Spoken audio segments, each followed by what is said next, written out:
We've known for ages now that Dishonored 2 will have two protagonists to choose from and ostensibly two playthroughs to get through, but according to Arkane Studios co-founder Harvey Smith, you have to play Dishonored 2 multiple times to see and understand everything in the game. Now, this was said by Harvey in a recent interview with finder.com.au, and during that particular interview he talked about various things including player choice as well as the replay value of Dishonored 2. Now basically he was asked whether or not he hopes that people will play the game for a second time, after which he said that there will be more than one type of quote-unquote group playing the game, and there will be players who of course want to see everything the game has on offer, meaning of course the people who like to find every secret and side quests and that sort of thing. And he said, quote, "We'll have a large group of players who buy the game, go through it once, make some decisions, and that's it.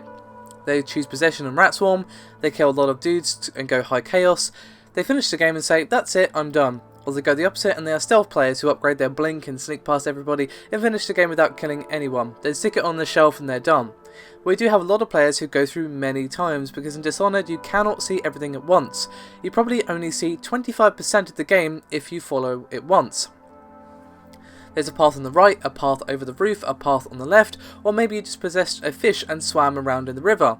And you can't do all of them, you have to choose one. Plus you can play violently or sneakily or a combination of the two, and since none of it is scripted, and guys on patrol routes can get distracted on their way, even just stopping to warm their hands in the fire. It's also dynamic. Every time you play Dishonored 2 it is different, as you find different paths by different powers, go high or low chaos and play as Corvo or Emily, and when the outsider offers you his mark you may say no. However, he was keen to point out that this particular attitude of you need to play the game multiple times is not just about finding all the items or the side quests or the pieces of paper with lore written on it or anything like that. It's also about properly understanding the game, and according to him, players probably won't understand the game after having completed it for the first time. And he said, quote, "So previously some people played once, some people played many times, but in Dishonored 2 there's even more reason to play it again. And players won't understand Dishonored 2 till they play it twice, because there is so much overt conversation that you can miss, and lore to read, and even just understanding the environment's impact on the storytelling. Plus there are all these powers and you don't get enough runes to buy all of them, you can't even buy half of the powers in one playthrough." So it definitely seems there's a lot on offer here, not in just terms of exploration, but also in terms of story.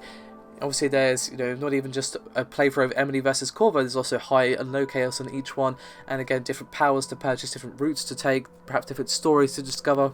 Definitely sounds they've taken that excellent concept Dishonored and improved it very much so for Dishonored 2. I have to say Dishonored 2 is shaping up to be very, very promising. Fingers crossed it's a good game, because it's one of my most anticipated releases of this year, and of course it's almost upon us. Thank you very much for watching guys, and I'll see you next time.